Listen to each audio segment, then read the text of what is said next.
बिस्मिल्लाहिर्रहमानिर्रहीम और अस्सलाम वालेकुम।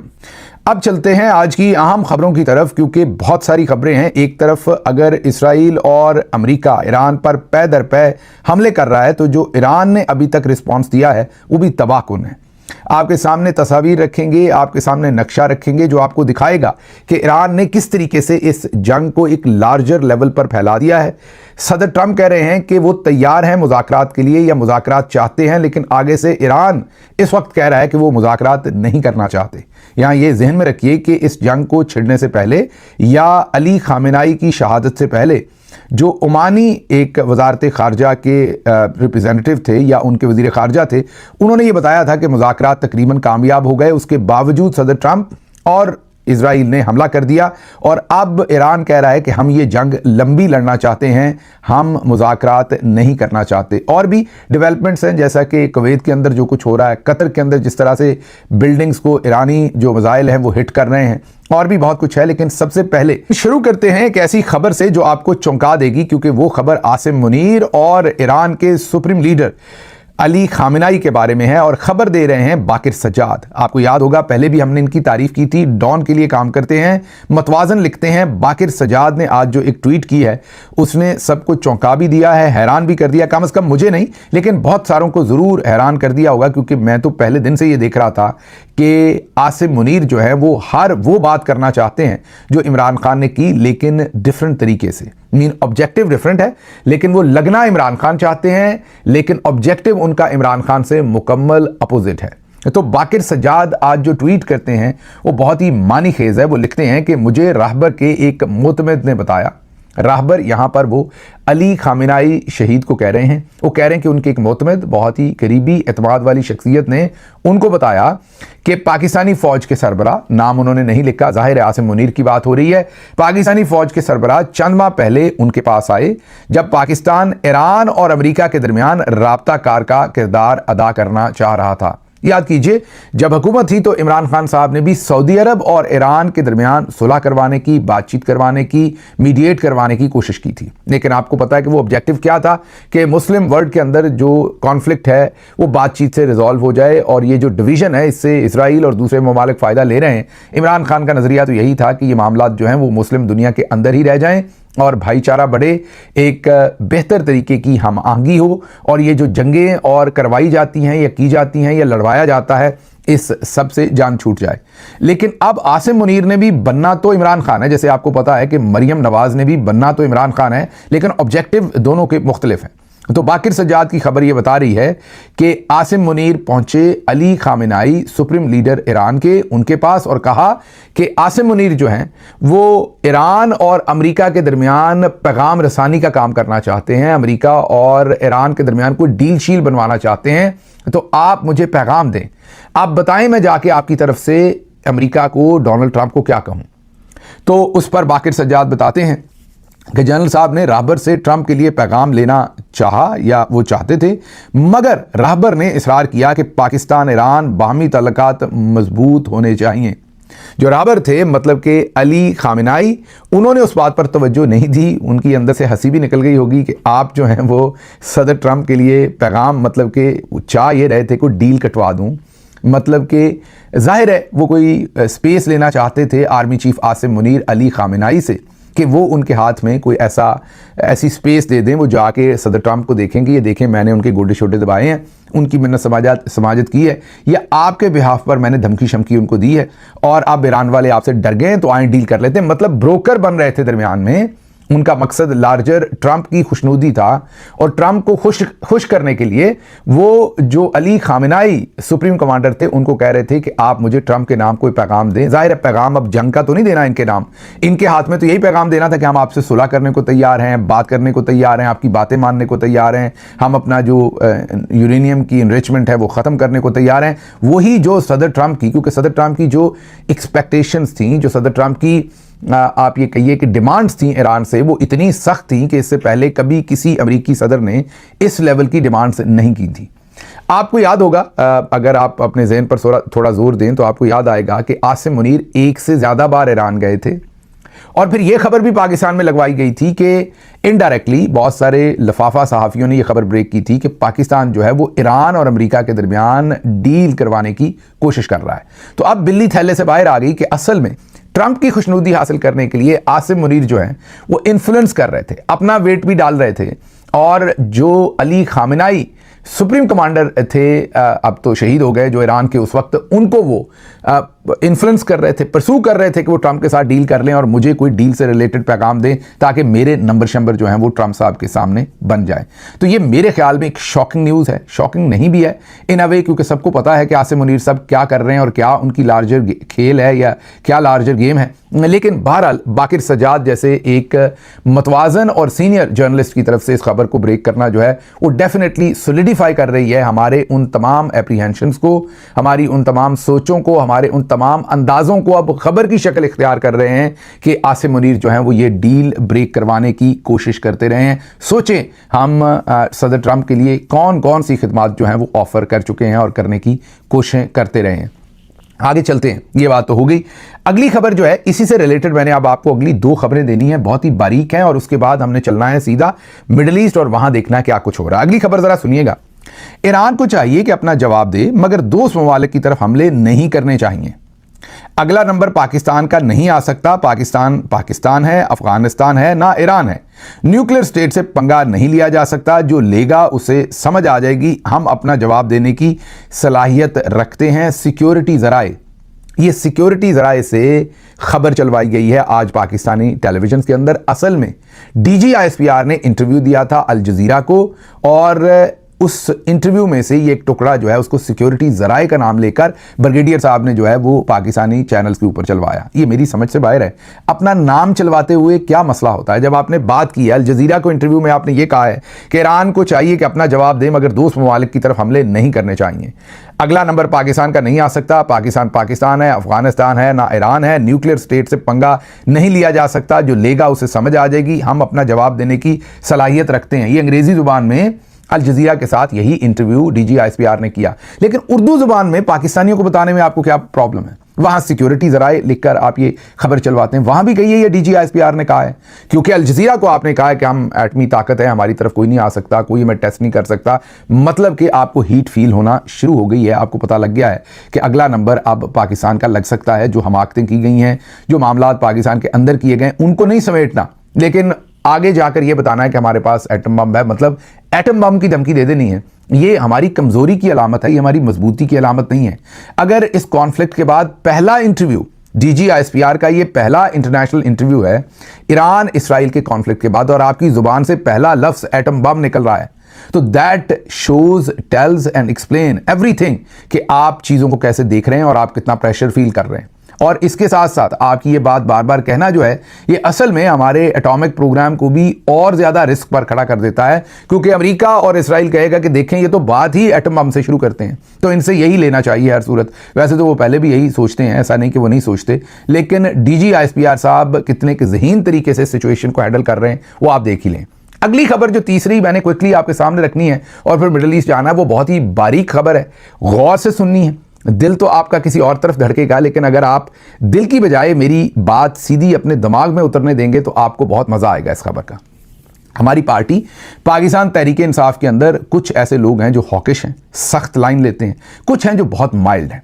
गौहर खान साहब जो हैं वो बहुत ही माइल्ड पर्सनैलिटी हैं। आपको पता है कॉन्फ्लिक्ट्स की तरफ कम जाते हैं, सुलह की तरफ ज़्यादा जाते हैं, ठंडी मीठी बातें करने की तरफ ज़्यादा जाते हैं। लेकिन आपके लिए हैरानी की बात होगी कि जब भी अमेरिका से रिलेटेड कोई ऐसा काम होता है जिसमें पाकिस्तान के अंदर किसी फोर्स ने यह दिखाना है कि हम अमेरिका के खिलाफ खड़े हैं, वो भले याद कीजिए एक दफ़ा कौमी असम्बली के अंदर अमेरिका मुर्दाबाद, पहले भी मैंने कहा था पाकिस्तान में लोग ऐसे ही मुर्दाबाद मुर्दाबाद कहते रहते हैं, उसकी मतलब और ट्रांसलेशन को अक्सर नहीं समझते। पाकिस्तान में काउंसलर का भी इलेक्शन हो ना गली मोहल्ले में, तो वो कहेंगे शहबाज गिल मुर्दाबाद, शहबाज गिल मुर्दाबाद। उधर काउंसलर का इलेक्शन अगर शहबाज गिल लड़ रहा है, सामने कोई मोहम्मद रफ़ीक है, तो मोहम्मद रफ़ीक वाले शहबाज गिल को मुर्दाबाद कह रहे होंगे, शहबाज गिल वाले मोहम्मद रफ़ीक को मुर्दाबाद कह रहे होंगे। वो ऐसा ही है, नारा ऐसे ही बनाया हुआ है जैसे नामंजूर है, हमें कबूल नहीं है, ये बंदा अच्छा नहीं है। मुर्दाबाद का नारे का मतलब यही है कि हमें बंदा नहीं चाहिए, लेकिन उसकी अंग्रेजी ट्रांसलेशन बनती है डेथ टू, आप जिसको भी कहें, डेथ टू शहबाज गिल। तो क्या जब आप अपने MPA के खिलाफ नारा लगाते हैं मुर्दाबाद का, या एमएनए के खिलाफ लगाते हैं या अपने सियासी मुखालिफ के, तो क्या आप असल में उसे मारने की बात कह रहे होते हैं? आप कह रहे होते हैं कि ये मर जाए? नहीं, आप ये नहीं कह रहे होते, लेकिन उस लफ्ज़ के मतलब ये है। तो पाकिस्तान के अंदर क्योंकि सियासी तौर पर जिंदाबाद मुर्दाबाद, जिंदाबाद का मतलब यही कि जिंदा रहे और मुर्दाबाद का मतलब है कि इसको मौत आ जाए, तो हम वो मुर्दाबाद के मतलब को मेरा ख्याल सही तरह समझते नहीं, बस जिंदाबाद मुर्दाबाद करते रहते हैं। तो याद कीजिए, पाकिस्तान की कौमी असम्बली के अंदर वो बैनर्स उठाए पिंक कलर के, मुझे तो ऐसे लग रहा था जैसे कोई मेरा मतलब विक्टोरिया सीक्रेट वालों ने वो बैनर्स बना के दिए हैं हमारे एमएनएस को, माजरत के साथ। वो पिंक कलर के जो बैनर्स उठा के जिन पर अमेरिका मुर्दाबाद लिखा, हमारे सारे एमएनएस ने परेड की थी। सबका कसूर तो नहीं होगा, लेकिन बीच में एक आध को ब्रिगेडियर साहब या कर्नल साहब ने वो बैनर्स बना के दिए थे और कहा था सबसे परेड करवाओ। वो वीडियो फिर अमेरिका भेजी गई होगी, वो वीडियो फिर अमेरिकी एम्बेसी में भेजी गई होगी और कहा गया होगा कि ये आप आवाज उठाते हैं अमेरिका से, आपके कांग्रेसमैन, आपके बहुत सारे लोग वहां से कहते हैं इमरान खान के साथ इंसाफ करो। ये देखें, उसकी पार्टी कह रही है डेथ टू अमेरिका, अमेरिका ही मर जाए पूरे का पूरा, वो ये कह रहे हैं। तो उस वीडियो को बेचा गया, जाहिर है अमेरिका के अंदर, अमेरिकी एम्बेसी के अंदर, और हमारे लोगों ने, कुछ ने तो चाहते हुए और कुछ ने ना चाहते हुए उसके अंदर अपना हिस्सा डाला। अब जो कुछ ईरान में हुआ, कोई शख्स जिसके अंदर सीने में दिल है, सर में दिमाग है, वो इसकी सपोर्ट कैसे कर सकता है? वो जाहिर है ये इंटरनेशनल कवानीन के भी खिलाफ है, जो कुछ डोनाल्ड ट्रंप और इसराइल ने किया है। जिस तरीके से जो अली खामेनाई हैं उन्हें और उनके खानदान को जैसे शहीद किया गया, ईरान की बच्चियां 180 नंबर हो गया उन स्कूल की छोटी बच्चियों का जो 7 साल से 12 साल की हैं, उनको शहीद किया गया। ये जो कुछ किया गया, इससे कोई सपोर्ट तो दूर की बात है, इसकी मजम्मत के लिए भी सख्त तरीन अल्फाज ही इस्तेमाल करने पड़ेंगे। तो सबसे पहले तो ये समझिए कि मैं समझता हूं कि ये इनजस्टिस है, इसकी मजम्मत भी करनी चाहिए, इसके खिलाफ एहतजाज भी करना चाहिए, लेकिन आप जरा गौर कीजिए कि पाकिस्तान तहरीक इंसाफ के कोई हॉकिश लोग ये काम नहीं कर रहे। पै दर पै हमारे गौहर खान साहब की तरफ से ट्वीट आ रहे हैं। लग ऐसा रहा है कि गौहर खान साहब के अंदर कोई हॉकिश किस्म का कोई बंदा जो है ना, अंदर वो जबरौन किस्म का बंदा आ गया एकदम से। ना सिर्फ ये, असेंबली के अंदर भी आज दोबारा से प्ले कार्ड्स जो हैं वो पकड़े गए। अच्छा, जो पार्टी के अपने फोरम्स हैं ना, डिफरेंट ग्रुप्स हैं दूसरी जगह, वहां भी मैंने देखा कि ऐसे लोग जो कई महीनों से गायब हैं, किसी काम में वो पार्टिसिपेट नहीं करना चाहते पार्टी के, कुछ कहते हैं हमें सजा हो गई इसलिए, कुछ वैसे कहते हैं, वो गायब है मुकम्मल। जैसे ही ये कॉन्फ्लिक्ट आया, उन्होंने पै दर पै सख्त, जैसे ईरान इस टाइम मिसाइल मार रहा है ना वापस, या इसराइल मिसाइल मार रहा है ईरान पर, ऐसे उन्होंने ट्वीट शुरू किए और पार्टी के अंदर इस बात को जोर दिया कि तहरीक इंसाफ को पाकिस्तान के अंदर इस तहरीक को लीड करना चाहिए जो अमेरिका के खिलाफ हो। आप में से भी जिन लोगों को जाहिर है जिनके जज्बात मजरू हैं, वो कहेंगे गिल साहब क्या आप बेहुदा बातें कर रहे हैं, क्या आप जो है वो इस वक्त बुज़दिलों वाली बातें कर रहे हैं। वाकई पाकिस्तान तहरीक इंसाफ को, बिल्कुल मैं तो कह रहा हूं इनजस्टिस के खिलाफ बोलना चाहिए, लेकिन पाकिस्तान तहरीक इंसाफ हुकूमत में नहीं है। फौज का आर्मी चीफ जो है वो पाकिस्तान तहरीक इंसाफ नहीं है, या उन्होंने नहीं लगाया। चीफ मिनिस्टर पंजाब की फॉर्म 47 पर तहरीक इंसाफ से नहीं है, प्राइम मिनिस्टर तहरीक इंसाफ से नहीं है, फॉरेन ऑफिस तहरीक इंसाफ के नीचे नहीं है। आज जब बिलावल जरदारी से सवाल पूछा गया कि आप इसकी मजम्मत करते हैं, सदर ट्रंप को अभी भी नोबेल पीस प्राइज दिलवाना चाहते हैं, तो उन्होंने क्या जवाब दिया, ये सुनिए। है अभी ट्रंप के नोबेल इनाम के आम बिलावल साहब अभी ट्रंप के बिलावल साहब अभी ट्रंप के नोबेल इनाम के हामी हैं। आप चलते जाइए। सुन लिया आपने, कोई जवाब नहीं। सहाफी पूछता रहा, उनकी तरफ से कोई जवाब नहीं था। इसी तरह जब मरियम नवाज से पूछा गया आज कि आप मजम्मत करते हैं या नहीं, तो उन्होंने क्या जवाब दिया वो जरा सुनिए। मैडम, ये अभी क्या डोनाल्ड ट्रंप हकदार हैं नोबेल इनाम के? शहबाज साहब की हुकूमत अभी ना इस हवाले से स्टेटमेंट करेगी, आगे बढ़ेगी कि देना चाहिए नोबेल इनाम? शहबाज साहब जो पाकिस्तान के लिए कर रहे हैं, अच्छा कर रहे हैं। और दूसरा ये ऐसे वक्त में सर्वाइव करना किसी मुल्क का, मेरा ख्याल है कि बहुत अच्छा कर। मैडम, सुन लिया आपने, उन्होंने भी कोई जवाब नहीं दिया। तो अब आप इस बात को खुद समझ लीजिए कि एक तरफ हुकूमत इसके ऊपर मुकम्मल खामोश है, एक सतही सी स्टेटमेंट जारी की है, दूसरी तरफ जो कर्नल साहब या ब्रिगेडियर साहब हैं, जाहिर है उन्होंने डायरेक्टली शायद गौहर खान साहब को ना कहा हो, किसी और को कहा हो, लेकिन वो पाकिस्तान तहरीक इंसाफ को सामने पेश कर रहे हैं कि आप हो जाए हमला आवर जनाब, आप चुक दें इस काम को। और आज असेंबली के अंदर भी ये करवाया गया। ट्वीट्स भी अगर आप गौहर खान साहब जो अमूमी तौर पर हॉकिश नहीं है, बड़े मुलायम पर्सनालिटी के, उनके बड़े सख्त ट्वीट हैं सारे मामले के ऊपर। आज असेंबली भी पहुंचे गौहर खान साहब और वहां पर अपने ख्यालात और तबसरा भी लिखा, वहां पर जो किताब थी उसके अंदर, उसकी तस्वीर भी अपने ट्विटर अकाउंट से जारी की, उसकी तस्वीर भी अपने ट्विटर अकाउंट से जारी की। तो इसका मतलब क्या है? इसका मतलब ये कि अमेरिकी एम्बेसी को बताया जाए कि ये देखें फजल रहमान साहब भी लिस्सी लिस्सी बातें कर रहे हैं, जमात इस्लामी ने भी कुछ खास नहीं किया, ये देखें आप नून लीग भी कुछ खास नहीं कर रही, पीपल्स पार्टी भी कुछ खास नहीं कर रही, वज़ीर आज़म भी नहीं कर रहा, सब खामोश हैं। फौज भी कह रही है कि ईरान जो है वो दोस्त ममालिक पर हमले ना करे, अपनी जंग अपने तक रखे, मतलब दोस्त ममालिक से इस्लामी ममालिक से ईरान पर हमले हों। लॉजिक देखें DGISPR की, इन सब इस्लामिक ममालिक से ईरान पर हमले हों लेकिन वापस ईरान हमले ना करे उन पर, तो फौज भी ये कह रही है। तो एक बीच में से देखें मर्द मोमन, मर्द हक, गौहर खान, गौहर हक, जो भी आपने उन्हें कहना है, वो निकले हैं बाहर, वो अलम लेकर निकले हैं जो कभी नहीं, मतलब आपको पता है कि सख्त बात करते, वो सख्त बात कर रहे हैं, वो लीड कर रहे हैं। अब आपको पता चलता है कि चौधरी निजामुद्दीन कैसे कार्रवाइयां डलवाता है।